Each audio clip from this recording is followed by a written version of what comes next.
Board exam 2025 વિષય છે BA એટલે કે ઓશી, જેને આપણે વાણિજ્ય વ્યવસ્થા કહીએ. સૌપ્રથમ વિભાગ એની વાત કરીએ તો વિભાગ એની અંદર 20 MCQ પૂછાય અને એના માર્ક્સ પણ કેટલા હશે? 20. તો 20 પ્રશ્નો કયા એ જોઈ લે. તો આપણે પહેલાં 20 લખી દે. 1, 2, 3, 4 અને 5. એ જ રીતના 20 લખી દઈએ. 6, 7, 8, 9 અને 10. 11, 12, 13, 14 અને 15.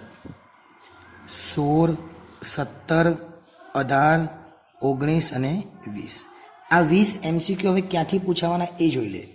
તો જે પહેલા નંબરનો MCQ છે આપણો, એ પહેલા નંબરનો MCQ ક્યાંથી પૂછાય, બીજાનો ક્યાંથી પૂછાય એ આપણે ફટાફટ જોઈ લઈએ. તો પહેલા નંબરનો MCQ 1 થી 3 MCQ છે એ ચેપ્ટર નંબર 1 માંથી પૂછાશે. ચેપ્ટર નંબર 1 માંથી 3 MCQ. ચેપ્ટર નંબર 2 માંથી 1 જ MCQ. ચેપ્ટર નંબર 3 માંથી 5મો અને 6થો MCQ. ત્યાર પછી 7 નંબરનો MCQ ચેપ્ટર નંબર 5 માંથી, 8 નંબરનો MCQ ચેપ્ટર નંબર 6 માંથી, 9 અને 10 નંબરનો MCQ ચેપ્ટર નંબર 7 માંથી, 11 અને 12 નંબરનો MCQ ચેપ્ટર નંબર 8 માંથી, 13 અને 14 જે નંબરનો પ્રશ્ન છે એ ચેપ્ટર નંબર 9 માંથી પૂછાશે. ચેપ્ટર નંબર 10 માંથી 15 નંબરનો MCQ, ચેપ્ટર નંબર 16 માંથી 10 નંબર, ચેપ્ટર નંબર જે 16 છે, ચેપ્ટર નંબર 10 છે એમાંથી 16 નંબરનો MCQ, 17 અને 18 નંબરનો જે MCQ છે એ ચેપ્ટર નંબર 11 માંથી, અને છેલ્લા 2 છે એટલે 19 અને 20 એ ચેપ્ટર નંબર 12 માંથી.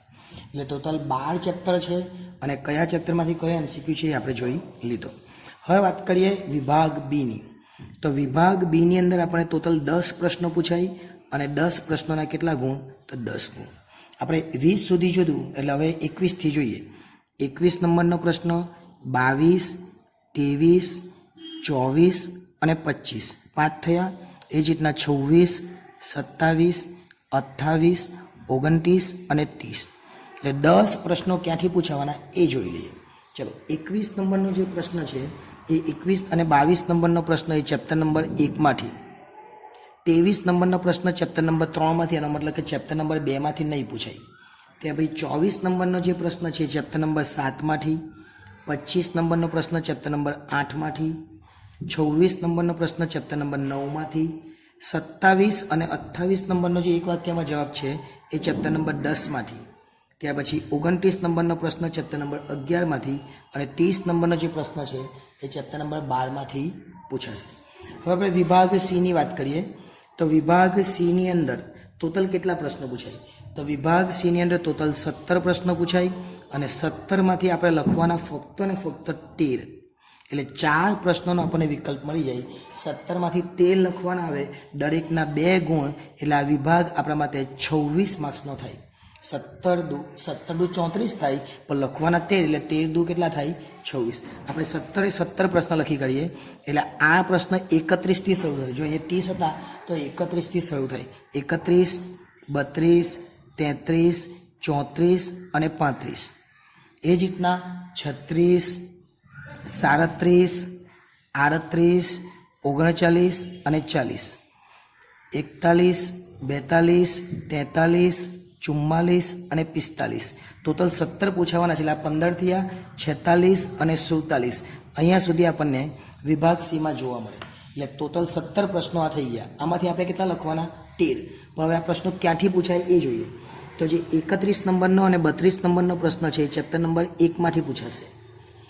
33 નંબરનો પ્રશ્ન એ ચેપ્ટર નંબર 2 માંથી, 34 અને 35 એ ચેપ્ટર નંબર 3 માંથી, 36 અને 37 એ ચેપ્ટર નંબર 4 માંથી, 38 અને 39 ચેપ્ટર નંબર 5 માંથી, 40 નંબરનો પ્રશ્ન ચેપ્ટર નંબર 6 માંથી, 41 ચેપ્ટર નંબર 6 માંથી, 42 ચેપ્ટર નંબર 7 માંથી, 43 ચેપ્ટર નંબર 8 માંથી, 44 ચેપ્ટર નંબર 9 માંથી, 45 ચેપ્ટર નંબર 10 માંથી, 46 ચેપ્ટર નંબર 11 માંથી અને 47 ચેપ્ટર નંબર 12 માંથી.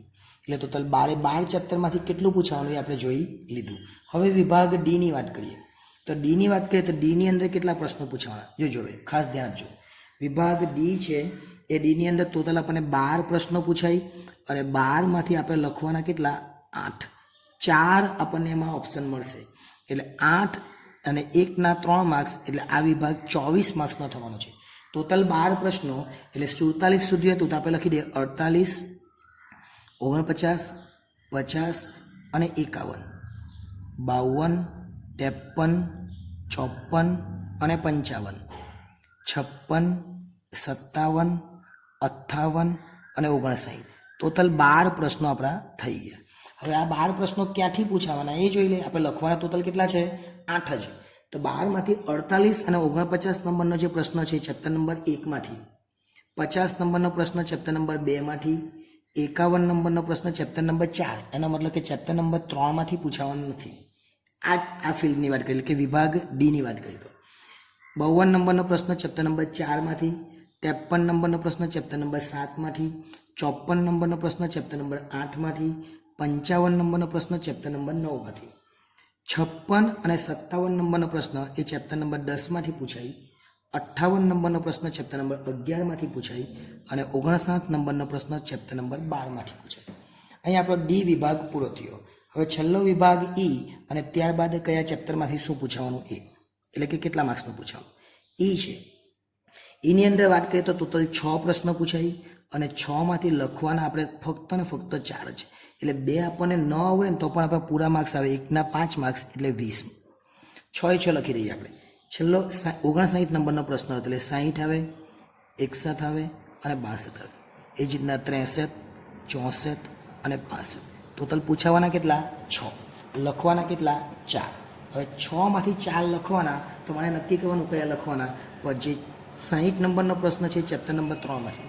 એટલે પહેલું ને બીજું ચેપ્ટર આપણે આ જે 5 માર્ક્સના પ્રશ્નો માટે પૂછાતું નથી 61 અને 62 નંબરનો પ્રશ્ન એ ચેપ્ટર નંબર 5 માંથી એટલે 5મું ચેપ્ટર તમારે કરી જ લેવાનું અને 6થું ચેપ્ટર તમારે કરી જ લેવાનું જો 5મું અને 6થું કરી લે તમારે 4 પૂરા થઈ ગયા એટલે એ બરાબર વાંચી લેવાના અને 3 અને 11 વાંચવું હોય તો થોડું વાંચી લેવાનું તો 5મું અને 6થું એ કમ્પ્લીટ કરી દેવાય તો તમારે 4 તો લખાઈ જ જાય હવે ટોટલ કેટલા એ આપણા ચેપ્ટર છે 12થી લખી દઈએ 1 2 3 4 5 અને 6 ટોટલ 12 છે તો 7 8 9 10 11 અને 12 આ 12 ચેપ્ટર છે આપણા હવે આ 12 ચેપ્ટરમાંથી કેટલા માર્ક્સનું પૂછાય એ જોઈ લે તો ચેપ્ટર નંબર 1 માંથી 15 માર્ક્સનું ચેપ્ટર નંબર 2 માંથી 6 માર્ક્સનું ચેપ્ટર નંબર 3 માંથી 12 માર્ક્સનું ચેપ્ટર નંબર 4 માંથી 10 માર્ક્સનું ચેપ્ટર નંબર 5 માંથી 15 માર્ક્સનું ચેપ્ટર નંબર 6 માંથી પણ 15 માર્ક્સનું ચેપ્ટર નંબર 7 માંથી 8 માર્ક્સનું ચેપ્ટર નંબર 8 માંથી પણ 8 માર્ક્સનું ચેપ્ટર નંબર 9 માંથી પણ 8 માર્ક્સનું ચેપ્ટર નંબર 10 માંથી 12 માર્ક્સનું ચેપ્ટર નંબર 11 માંથી 13 માર્ક્સનું અને ચેપ્ટર નંબર 8 માંથી 12 માંથી 8 માર્ક્સનું એટલે આ રીતના આ તમારે એકવાર લખી લેવાનું અથવા સ્ક્રીનશોટ લેવો હોય તો સ્ક્રીનશોટ લેવાનું ટોટલ આપણને 130 માર્ક્સનું પેપર પૂછાવાનું છે એમાંથી આપણે લખવાનું ફક્ત 100 માર્ક્સનું છે અને લાવવાના તો ફક્ત ને ફક્ત આપણે 33 છે એટલે પાસ તો આપણે થઈ જ જવાના છે કેમ કે 130માંથી આપણે 33 લાવવાના છે એટલે હવે તમારે આ વિડીયો ગમ્યો હોય તો વિડીયોને લાઇક કરી દેજો ચેનલને સબસ્ક્રાઈબ કરવાની બાકી તો એ કરી લેજો અને તમારા જેવા અન્ય વિદ્યાર્થીઓ છે એમને પણ આ વિડીયો પહોંચાડજો આભાર.